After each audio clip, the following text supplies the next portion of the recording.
महाकाय सूर्यकोटि समप्रभ निर्विघ्नं कुरु मे देव सर्वकार्येषु सर्वदा। जब रात होती है तो हम एक दिया जला लेते हैं और उसकी रोशनी में खुद को महफूज समझते हैं, मगर उस रोशनी के परे जो अंधेरा है वो अपने अंदर बहुत सारी कहानियां समेटे हुए है और इन्हीं कहानियों को आप तक लेकर आता है रात के अंधेरे में।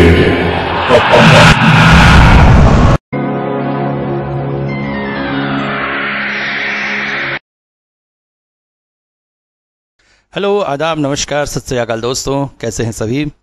आशा करता हूँ आपके शहर में भी कोरोना का जोर कम हो गया होगा और ज़िंदगी फिर से पटरी पर लौट रही होगी। शुक्रिया, बेहद शुक्रिया, आप लोगों ने इतना प्यार दिया है मेरी स्टोरीज़ को। और एक एक छोटी बात पर ध्यान रखते हैं। जैसे कि पिछले बार मैंने कहा था कि तारानाथ को हुक्का नहीं पिलवा रहा हूँ, तो एक भाई ने कहा कि नहीं पिलवाइए, ये पुराने दिनों की याद दिलाती है। बिल्कुल दिल से आपकी बात मैं सही मान रहा हूँ और अगली बार जब तारानाथ आएंगे तो बिल्कुल हुक्का पीते हुए आएंगे। साथ में एक भाई ने यह भी कहा कि मैं इंस्टाग्राम पे आऊं, तो भाई असली बात यह है कि मुझे इंस्टाग्राम का इतना ज़्यादा नॉलेज नहीं है और दूसरा टाइम भी नहीं है, क्योंकि किस तरह से, हालांकि मैंने सुना है कि काफ़ी बड़े क्रिएटर जो है इंस्टा पे होते हैं, डीएम करते हैं, ऐसा वैसा। मैं फेसबुक पे हूँ। आप अगर मुझे फेसबुक पे फॉलो करना चाहेंगे तो मैसेज कीजिएगा, मैं पर्सनली आपको अपनी आईडी बता दूंगा। इंस्टा के लिए पहले तो नॉलेज नहीं है, दूसरा टाइम नहीं है, क्योंकि मेरा जो दूसरा चैनल है कॉमिक्स ट्री वो बहुत अच्छा जा रहा है और 3 महीने में मैंने 310 सब्सक्राइबर उसमें ले लिए हैं। तो इस लिहाज से देखा जाए तो मुझे ऐसा लगता है बहुत जल्दी वो रात के अंधेरे को पछाड़ देगा, क्योंकि पता नहीं क्यों इसमें बहुत स्लो जाता है यार। उसकी रफ्तार काफ़ी तेज है, इसकी रफ्तार स्लो है। खैर, साईं बाबा का मैं भक्त हूँ और मुझे विश्वास है कि वो किसी कारण से ही से स्लो ले जा रहे हैं और एक दिन उस मुकाम पर पहुंचेंगे यार, 1000 सब्सक्राइबर वाले में, क्योंकि आप लोगों का प्यार इसी तरह से बना हुआ है। हाँ, कुछ बेवकूफ़ गधे ऐसे हैं जो पता नहीं क्यों किस तरह के उल्टे दिमाग के हैं। आज कहानी से पहले थोड़ा मैं आपका टाइम लेना चाहूँगा।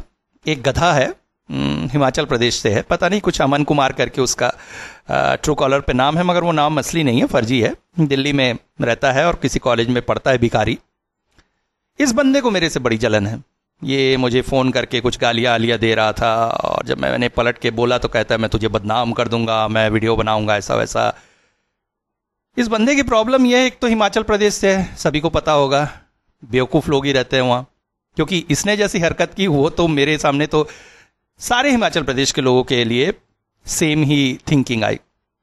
दूसरी बात ये क्या है, अजीब अजीब अंधविश्वास से भरी, बेवकूफ़ी भरी कहानियाँ मुझे भेजता था। ठीक है, मैं हॉरर स्टोरीज दिखता हूं, मगर मैं अंधविश्वास का किसी भी हद से समर्थन नहीं करता हूं। मैं कहता हूं सिर्फ मनोरंजन के लिए सब सुनिए और विज्ञान सम्मत बात कीजिए। ये बिल्कुल अंधविश्वास से भरी बातें लिखता था, तो इसलिए एक स्टोरी लिखी तो मैंने उसको डाल दिया था बहुत दिन पहले, भाई क्यों किसी का दिल तोड़े। उसके बाद ये बिल्कुल लाइन लगा दिया अपनी अंधविश्वास भरी बातों की, उसके गाँव की। तो एक तो ये लोग ऐसे ही अंधविश्वासी होते हैं, दूसरे मूर्ख होते हैं। पिछले दिनों आपने वो कांड देखा था, उस लड़के को कैसे गाँव वालों ने कुचेर कुचेर के मार डाला। उस पे ये लोग चिल्ला रहे थे हमारे गांव का लड़का मर गया। अबे बेवकूफ़ी करेगा तो मरेगा। शराब पी के एक लड़की के गांव में जाके उसके साथ छेड़छाड़ कर रहा है, गांव वालों से कह रहा है बाहर मेरे 40 लड़के खड़े हैं, जबकि 3 लड़के उसके साथ थे। और गांव वालों ने जब दिया कुटेला तो मर गया। और मरा भी ऐसे नहीं, गांव वालों के सामने नहीं मरा, वो थाने में हवालात में बंद होकर डर के मारे मर गया, मगर था तो हिमाचल प्रदेश का। बस ये बंदा भी वैसी है। तो इसको पता नहीं मेरे से क्या जलन है, ये मेरी ऑडियोस को, वीडियोस को डिसलाइक करता है, मुझे धमका रहा है मैं तुझे बदनाम कर दूंगा, ऐसा वैसा। तो बेवकूफ़, जैसे मैंने तुझे कहा था, कुत्ता, तू मेरे गली का कुत्ता है, तो रोटी तो आज तुझे डाल दिया हूं मैं, है ना। अब आना फिर किसी दिन रोटी खाने। और ये बदनाम करने वाली बात कोई मतलब नहीं रखती है, क्योंकि मैं तो किसी से डरता नहीं हूँ। मैं अच्छा काम कर रहा हूँ, मुझे अच्छा ही मिलेगा, ये मुझे विश्वास है। और ऐसा हुआ भी है। बहुत पहले जब मैं हेडफोन पे था तो हेडफोन पे भी ऐसे कुछ बेवकूफ़ आए थे मुझे बदनाम करने के लिए। उन्होंने तो ऑडियो बना के डाली भी थी उसमें काफ़ी सारी, मगर हुआ ये कि उस ऑडियो के बाद मेरी जो फॉलोअर्स थे वो 2000 से सीधा 8000 पहुंच गए। मतलब मुझे बदनाम करने वाले खुद बदनाम हो गए और मैं नाम कर गया। तो ऐसे ही है बेवकूफ़। ऐसे मैं तुझे इतना महत्व देता नहीं हूँ। उस टाइम भी मैंने कहा था क्यों तेरे नाम से मैं ऑडियो बनाऊं, मगर अब तू गालियां दे रहा है फ़ोन करके तो सुन ले। कि कोई फर्क नहीं पड़ता है तेरे जैसे बेवकूफ को लेकर। अभी ये जो जितने मेरे साथी सुन रहे हैं वो तुझसे निपटेंगे और वो तुझे देंगे, और फिर कभी तेरा कमेंट आया मैं तो तेरे को सीधा ब्लॉक करने वाला हूं। यहां भी जैसे हेडफोन पे ब्लॉक किया था और इसके बाद फोन पे भी ब्लॉक कर दूंगा, चिंता मत कर, क्योंकि तू कुत्ता है, तू कुत्ता रहेगा, भौंकना तेरा काम है। और जब भूख लगेगी आ जाना, गाली गाली दे दे के तेरे को रोटियां खिला दूंगा, करते रहे ऐसा, है ना। मगर दोस्तों आप लोगों को बताना जरूरी था कि ऐसे बेवकूफ भी होते हैं, जहां आप जैसे लोग हैं जो मुझे इतना प्यार करते हैं, इतना सम्मान देते हैं, ऐसे बेवकूफ भी है जो जल के मरते हैं। मगर ये मजेदार बात है यार, बिल्कुल सेलिब्रिटी वाली फीलिंग आती। खैर चलिए आज की स्टोरी पे आते। शाम धीरे धीरे ढल रही थी। पक्षी अपने घरों को लौटने के लिए बेताब थे। उनके कलरव से सारा मैदान गूंज रहा था। गांव जाने के लिए नदी के पास से होकर यह मैदान था और इसी पर पक्षियों की तरह ही बेताबी से तेज कदमों से पैर बढ़ा रहा था मंगतराम। मंगतराम पेशे से चूड़ी बेचने का काम करता था। शहर से अच्छी अच्छी चूड़ियां, टिकली, सिंदूर, आलता वगैरह खरीद कर लाता और गांव गांव फेरी लगाकर बेचता था। उसके बाप दादाओं का काम था ये। मगर एक समय यही काम जिस पर मंगतराम को बड़ा घमंड था, अब उसके लिए दुखदाई होता जा रहा है, क्योंकि शहर के बड़े बड़े व्यापारी भी किराए पर फेरी वाले रखकर उन्हें इधर भेजने लगे हैं। इसके चलते मंगतराम के इस काम में कंपटीशन बढ़ता जा रहा है, कमाई कम होती जा रही है। ये तो मंगतराम की क्रेडिट है कि आज भी गांव में उसकी चूड़ियों को और उसके व्यवहार को पसंद किया जाता है। इस वजह से वो इस काम में टिका हुआ है, वरना गांव के बड़े व्यापारी जिस तरह की तड़क भड़क वाली गाड़ियां गांव में भेजते हैं, उसका धंधा तो कब का चौपट हो गया होता। मगर पिछले कुछ समय से मंगतराम सोच रहा है कि वो ये काम छोड़कर कुछ और करेगा, क्योंकि घर में 2 बच्चों और बीवी का पेट पालने के लिए चूड़ी बेचने की कमाई अब पर्याप्त नहीं है। एक समय इसी कमाई से वो राजसी जीवन जीता था, मगर परिस्थितियां बदलते देर नहीं लगती हैं। आज भी मंगतराम की वैसी बिक्री नहीं हुई है, इसलिए मन थोड़ा सा खिन्न है। तेज कदमों से अब वो घर पहुंच जाना चाहता है। दिन भर धूप में घूम घूम कर उसका शरीर बुरी तरह से थक चुका है, और तेज कदमों से चलने का एक और कारण भी है। गांव की नदी का ये हिस्सा कुछ अच्छा नहीं माना जाता है। गांव के लोग दिन के समय तो ठीक है, मगर सूरज ढलने के बाद इधर पांव भी नहीं धरते हैं, क्योंकि इसी रास्ते पर है नदी पर एक घाट, जिसे कहते हैं कानी ब्राह्मण का घाट। उसके बारे में काफी बातें प्रचलित है, जिन्हें अपनी जबान पे भी नहीं लाचाना चाहता है मंगतराम। बस किसी तरह से नदी का यह हिस्सा पार कर जाना चाहता है। अब तक सूरज डूब चुका था, मगर पूरी तरह अंधेरा नहीं फैला था। मंगतराम चलते चलते उसी घाट के पास से गुजर रहा था। उसने अपनी चाल और तेज कर दी, मगर तभी कानों में पड़ी एक महिला की आवाज। अरे ओ चूड़ी वाले, अच्छी चूड़ियां रखी हैं, दिखाओ जरा, मुझे भी दे जाओ। सुनकर मंगतराम चौंक पड़ा। जिस घाट में दिन के समय भी लोग आने में डरते हैं, उस घाट में शाम को महिला। मुड़कर देखने पर उसने पाया घाट की सीढ़ी के पास ही एक महिला बैठी हुई थी। अच्छी जरीदार साड़ी पहन रखी थी उसने, और ठोड़ी तक घूंघट से उसका चेहरा ढका था, इसलिए चेहरा देख पाना तो संभव न था। मगर किसी महिला का इस वक्त यहां बैठना एक पल को मंगतराम के मन में खटका लगा। मगर आज दिन भर की कमाई का जो हाल था, ऐसे में अगर थोड़ी एक्स्ट्रा कमाई हो जाए तो बुराई क्या है, यही सोचकर वो रुक गया। माँ, अच्छी अच्छी चूड़ियां हैं, आपको क्या चाहिए? मुझे तो भाई महंगी वाली पसंद आती है, जो सबसे महंगी और अच्छी हो वो दे जा, और हाँ, एक महंगे वाले आलता की बोतल भी दे जा, बहुत दिन हो गए पैरों को रंगे हुए। सुनकर मंगतराम धीरे धीरे उधर बढ़ चला, मगर तभी उसे लगा ये महिला पैसे दे पाएगी उसके। इसलिए उसने पूछ लिया, माँ अकेली बैठी हो? आसपास कोई मतलब तुम्हारे पति वगैरह? क्यों, पति वगैरह से क्या करना है तुझे? ओ, सामान का दाम नहीं दूंगी सोच रहा है? कहते हुए उसने अपनी आंचल से एक छोटा सा पर्स निकाला और उसे थोड़ा आगे बढ़ाकर बोली, ए ले, इसमें से सामान का दाम तू पहले ही ले ले और बाद में मुझे सामान दे। और हाँ सुन, जितने का सामान है उतने ही पैसे लेना, मुझे ठगने की कोशिश मत करना, समझ गया ना? मंगतराम ने धीरे से हाथ बढ़ाकर बटुआ ले लिया। बटुआ खोलने पर उसने पाया कि उसमें बहुत सारे नोट भरे थे। अपने यहाँ की सबसे सुंदर और सबसे महंगी वाली चूड़ियां उसने निकाली, आलता की बोतल भी निकाली और उसके हिसाब से पैसे लेकर बैग उसकी तरफ वापस कर दिया। फिर उसने कहा, लाओ माँ, हाथ बढ़ाओ, पहना दूं। अरे कैसी बात करता है, रख दे वहां, मैं पहन लूंगी। अरे माँ कैसी बात कर रही हो, मैं पहना देता हूं ना। कहा ना तुमसे, रख दो वहां। अब चूड़ी क्या खरीदने लगी, तुम तो हाथ पकड़ने की बात कर रहे हो। अरे माँ कैसी बात कर रही हो, मैं आपके बेटे जैसा समझो। अब चूड़ी यहां रख दूं, तुम पहनो, फिर कहो छोटी है बड़ी है, मेरी बदनामी हो, इसलिए नाप देख लेता हूं। अगर छोटा बड़ा होगा तो दूसरे नाप की चूड़ी दे दूंगा ना। और वैसे भी अब डॉक्टर से और चूड़ी वाले से कैसी शर्म। मैं आपको अपनी मां समझकर ही पहना रहा हूं। अच्छा ये बात है, कहकर उस महिला ने साड़ी के आंचल में छुपाए हुए अपने दोनों हाथ बाहर कर दिए और अगले ही पल मंगतराम के होठों से निकल आई एक भयानक चीख। आसमान में उग रहे हल्की चांद की रोशनी में उसने देखा महिला के वो दो हाथ इंसानी हाथ नहीं थे, क्योंकि उसमें चमड़ा नाम की चीज नहीं थी।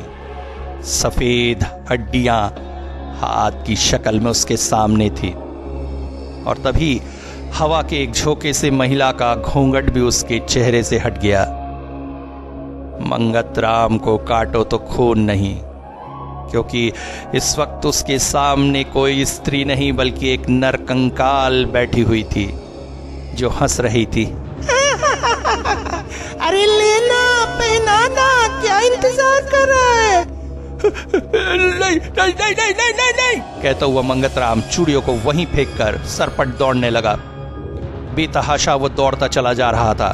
थका हुआ शरीर चूड़ी के झोले से कंधा टूटा जा रहा था, मगर मृत्यु को सामने देखकर वो सब कुछ भूल गया था। किसी भी तरह से वो दौड़कर वहां से दूर निकल जाना चाहता था। और तभी पीछे से उसके कानों में आई आवाज, अरे ओ चूड़ी वाले, धोखेबाज, पैसे भी ले गया, चूड़ी नहीं दी, अरे देके जा चूड़ी। चौंक पड़ा था मंगतराम। उसने अपने दौड़ने की रफ्तार और तेज कर दी, मगर उसे महसूस हुआ कि वो जितना तेज दौड़ रहा है, पीछे से आती हुई आवाज भी उसके पास आती जा रही है। अरे चूड़ी वाले, दे मेरी चूड़ी, दे तो पैसे दे। अचानक दौड़ते दौड़ते मंगतराम ने एक बार पीछे मुड़कर देखा और जैसे जैसे उसके शरीर से खून सूखने लगा, उसने देखा वही स्त्री आकृति उसके पीछे चली आ रही थी। उसने हाथ हवा में उसकी ओर कर रखे थे और इस वक्त वह हवा में तैर रही थी और तैरते तैरते ही वो उसके पीछे चली आ रही थी और बार बार उसी तरह से रुदन कर रही थी। मंगतराम इस वक्त पागलों की तरह दौड़ रहा था। दौड़ते दौड़ते अचानक उसके दिमाग में एक बात आई। महिला अपने पैसे वापस मांग रही है। उसने अपनी जेब से उसके पैसे निकाले और पीछे की तरफ फेंक दिया। लो तुम्हारे पैसे, मुझे कोई चूड़ी उड़ी नहीं बचती है, मेरे पीछे छोड़ दो, कहकर बेतहाशा दौड़ता हुआ वो गांव की तरफ चला गया। डर के मारे उसके मुंह पर राम नाम का जाप आने लगा। जरम जरम सियरम जरम सियरम जय बजरंग जय बजरंग। तभी पीछे से आवाज और तेज हुई आई, अरे चूड़ियां नहीं भागा जा रहा है, ऊपर से ये सब बुरी बातें कर रहा है, ये सब तो सुनना भी खराब है, मेरे कान जल जाएंगे। घर के दरवाजे पर पहुंचकर उसने जोर जोर से दस्तक देनी शुरू कर दी। अजीब सी दस्तक सुनकर उसकी बीवी जल्दी से आकर दरवाजा खोली, मगर तब तक मंगतराम बेहोश होकर गिर चुका था। बाद में होश में आने पर उसने अपने आप को घर की खाट पर सोया हुआ पाया। गांव के वैद्य उसके पास ही बैठे थे। होश में आने पर आसपास के लोगों ने उसे बताया कि जब वो दरवाजे पर बेहोश होकर गिर गया था तो उसकी बीवी ने अड़ोसी पड़ोसियों को बुलाकर किसी तरह उसे घर के अंदर लाया और वैद्य जी को बुलाया। क्या हुआ था ये पूछने पर जब मंगतराम ने सारी बात बताई तो अड़ोसी पड़ोसी जोर जोर से हंस पड़े। हाँ, उस इलाके में बदनामी है, मगर इस तरह से किसी ने आज तक भूतनी को नहीं देखा है, और देखेगा भी कैसे? क्या ये सब चीजें होती हैं? उस दिन तो सब हंसते मुस्कुराते और मंगतराम का मजाक उड़ाते अपने अपने घर को चले गए। मगर अगली रात से गांव में जो कुछ होने लगा उसने उन सबको इस बात का एहसास दिला दिया कि मंगतराम ने जो कुछ भी देखा था वो कोई भ्रम या डर से नहीं था, क्योंकि शाम ढलने के साथ साथ ही गांव की सड़कों पर एक आवाज गूंजने लगती थी, अरे ओ चूड़ी वाले, कहाँ है रे मेरी चूड़ियां, मेरा अलता देना रे। और ऐसा एक नहीं हर रात होने लगा। गांव में पूरी तरह से दहशत छा गई थी। गांव के लोग अब शाम ढलने के बाद घरों से निकलना बंद कर दिए। मगर कब तक इस तरह से रहा जा सकता था? किसी को कोई जरूरी काम पड़ता, किसानों को रात को खेतों की चौकीदारी करने के लिए जाना पड़ता, तो ऐसी दहशत में तो नहीं जिया जा सकता था। गांव की पंचायत में बैठक बैठी, समस्या का हल सोचा जाने लगा, मगर हल किसी के पास भी नहीं था। गांव के सबसे वृद्ध व्यक्ति नारायण काका थे, जिनकी उम्र 90 के आसपास होगी। गांव की बहुत सारी घटनाएं उन्होंने देखी थी। गांव में हर कोई उनका सम्मान करता था। इतनी उम्र के होने के पश्चात भी उनकी स्वास्थ्य काफी अच्छा था, दिमाग भी ठीक ठाक काम करता था। वैसे इस उम्र के वृद्धों में बचपन के लक्षण लौट आते हैं, किसी को अल्जाइमर हो जाता है, मगर नारायण काका पूर्ण रूप से स्वस्थ थे। इसलिए गांव में सब उनकी बात मानते थे, उन्हें बेहद सम्मान करते थे। समस्या का हल न निकलते देख उन्होंने कहा, सुनो बेटा, मेरे पास इस घटना का एक हल है, मगर उसके लिए मंगतराम को थोड़ी हिम्मत करनी होगी। अब कैसी हिम्मत काका? अभी तक गांव के लोगों को यह लगने लगा था कि गांव पर यह मुसीबत मंगतराम की वजह से ही आई है, क्योंकि ना तो उस शाम वो घाट के पास से गुजरता, ना ही चूड़ी बेचने का लालच करता, ना पैसे लेता, और ना ही वो प्रेतनी इस तरह से गांव में घूमती। इस वजह से गांव के लोग थोड़ा उसे चिढ़ने भी लगे थे। बात जब मंगतराम पर आई तो उसकी तो हालत खराब होने लगी। डर से ही उसने नारायण से यह बात पूछी थी।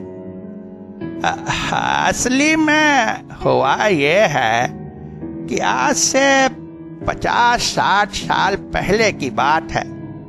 इस गांव में एक ब्राह्मण रहता था। अब क्या नाम था उसका? मोनू बनर्जी। वेद विदा वगैरह में काफी प्रवीण, बहुत धनवान ब्राह्मण था, मगर स्वरूप से बड़ा ही बुरा, काला, नाटा, मोटा। मगर धन की जाति की वजह से उसका विवाह एक बहुत ही सुंदर लड़की रूपवती से हो गया। रूपवती स्वभाव की बहुत अच्छी थी, पति की सेवा भी करती थी, मगर पति को धीरे धीरे उसके रूप से चिढ़ होने लगी। मन में शक होने लगा कि गांव वाले उसकी पत्नी पर नजर रखते हैं, इसलिए घर में फरमान जारी हो गया कि पत्नी चेहरे को घूंघट से ढककर रखेगी। रूपवती बहुत अच्छी स्त्री थी, पति की आदेश मानने को तत्पर रहती, इसलिए उसने चेहरा घूंघट में ही रखना शुरू कर दिया। हालांकि हमारे गांव में इस तरह की पर्दा प्रथा नहीं है, मगर पति पत्नी के बीच में कौन बोलता। पर मोनू को अब भी चैन न था। उसे लगता उसकी पत्नी उसके पीठ पीछे कुछ न कुछ गुल खिलाती होगी। एक बार एक चूड़ी वाला आया, उसकी पत्नी को चूड़ी पहना रहा था। मोनू का कहना था कि वो उसे गलत तरीके से छू रहा है, हालांकि बात ऐसी कुछ भी नहीं थी। अब चूड़ी वाला चूड़ी पहनाने के लिए महिला का हाथ अपने हाथों में तो लेगा ही, पर मोनू का दिमाग तो कचरा भरा था। इस बात पर दोनों में बहस भी हो गई। मोनू ने पत्नी की पिटाई भी कर दी और उस पिटाई के चलते बेचारी की एक आंख फूट गई और कानी हो गई। वो धीरे धीरे समय गुजरता रहा। मोनू का स्वभाव न बदला, मगर पत्नी को बेहद दुख था। कानी होकर अब उसका रूप वैसा न रहा। हालांकि रूप तो हर औरत को पसंद होता है, मगर बेचारी का स्वभाव बुरा न था। ये तो मोनू का दिमाग ही खराब था। दुख और कष्ट से भरकर एक रात रूपवती ने नदी के घाट में गले में पत्थर बांधकर छलांग लगा दी। अगली सुबह उसकी लाश तैरती हुई मिली। तब से गांव के कुछ लोगों का कहना है कि रूपवती की आत्मा उसी घाट पर भटकती है और इसीलिए उस घाट का नाम कानी ब्राह्मणी का घाट पड़ गया है। मगर कहते हैं ना, मरते हुए इंसान की जो आस रह जाए उसी के लिए वो वापस आती है। मेरी बुद्धि कहती है चूड़ी पहनना रूपवती को बहुत पसंद था, मगर उसी चूड़ी की वजह से उसकी जान गई, इसलिए चूड़ी पर ही उसकी आत्मा टिकी है। उस शाम भी तो उसने मंगतराम से चूड़ियां ही मांगी थी। अगर मंगतराम घाट पर जाकर कीमती चूड़ी और आलता रख आए और रूपवती की आत्मा की मुक्ति के लिए प्रार्थना करे, तो इस समस्या से समाधान हो सकता है। गांव वालों को यह बात जच गई। मंगतराम ने भी थोड़ी नानुकुर करके इस बात को मान लिया। अगले दिन सुबह 4 बजे ही मंगतराम घाट पर पहुंच गया। पूरे घाट में सन्नाटा छाया हुआ था। दिल में बेहद हिम्मत करके मंगतराम घाट पर पहुंचा था। उसने अपने पास से सबसे महंगी चूड़ी, सिंदूर और आलता लिया था। घाट पर पहुंचकर सीढ़ियों पर उसने सब कुछ रख दिया और मन ही मन प्रार्थना की, माँ, माफ करना मुझे। उस दिन मैं तुम्हें चूड़ी पहनाए बिना ही चला गया। हालांकि पैसे तो मैंने लौटा दिए थे, मगर तुम्हारी आस ना पूरी हो सकी।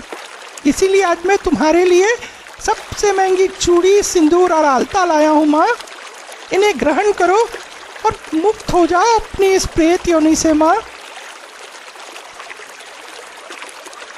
मंगतराम हाथ जोड़े मनी मन ये प्रार्थना कर ही रहा था कि अचानक एक तेज आंधी सी उठी। आंधी इतनी तेज थी कि नदी की घाट की रेत चारों ओर उड़ने लगी।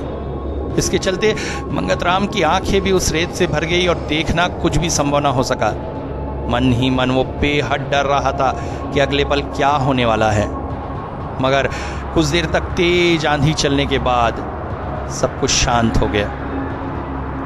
अब तक सुबह की हल्की हल्की रोशनी भी फैलने लगी थी और उसी रोशनी में मंगतराम ने देखा आश्चर्यजनक रूप से सीढ़ियों से चूड़ी, सिंदूर और आलता की डिब्बी गायब थी। उस दिन के बाद से गांव में प्रेतनी का उत्पात खत्म हो गया। घाट पर भी फिर वो कभी नहीं दिखाई दी। मगर हां, मंगतराम ने मन ही मन एक कसम खाई अपने बाप दादा की इस काम को करते रहने की। चाहे कितनी भी विकट परिस्थिति आए, कितने भी दुख आए, वो इस काम को नहीं छोड़ेगा, क्योंकि उसका ये काम ही तो आस है गांव की उन भोली भाली प्रतिवता महिलाओं की, जो अपने पति की लंबी उम्र के लिए अपने हाथों में रंग बिरंगी चूड़ियां पहनती है। वो कमजोर चूड़ियां जो कांच से बनती है और कुछ ही सेकंड में टूट कर धराशायी हो सकती हैं, मगर उन्हीं चूड़ियों में इतनी शक्ति है कि उन्हें लगता है कि उनके सुहाग की ये चूड़ियां ही रक्षा करती हैं, और इसीलिए अपने हाथों में वो रंग बिरंगी चूड़ियां, मांग में सिंदूर और पैरों में आलता पहनकर इठलाती हैं। ये निशानी है उसकी सुहागन होने की, और ये निशानी है कि उसके इन सब को पहनने से ही उसका सुहाग सुरक्षित है। मंगतराम इस धंधे को और आगे बढ़ाएगा और बाप दादा के जमाने से चले आ रहे इस धंधे को अपने बेटे पोतों तक लेकर जाएगा, ताकि गांव की भोली भाली महिलाओं का सुहाग बना रहे, उनकी सजने संवरने की इच्छा हमेशा जीवित रहे, फलती फूलती रहे, और कोई भी रूपवती की तरह आस पूरी न होने से प्रेतनी बनकर न भटके।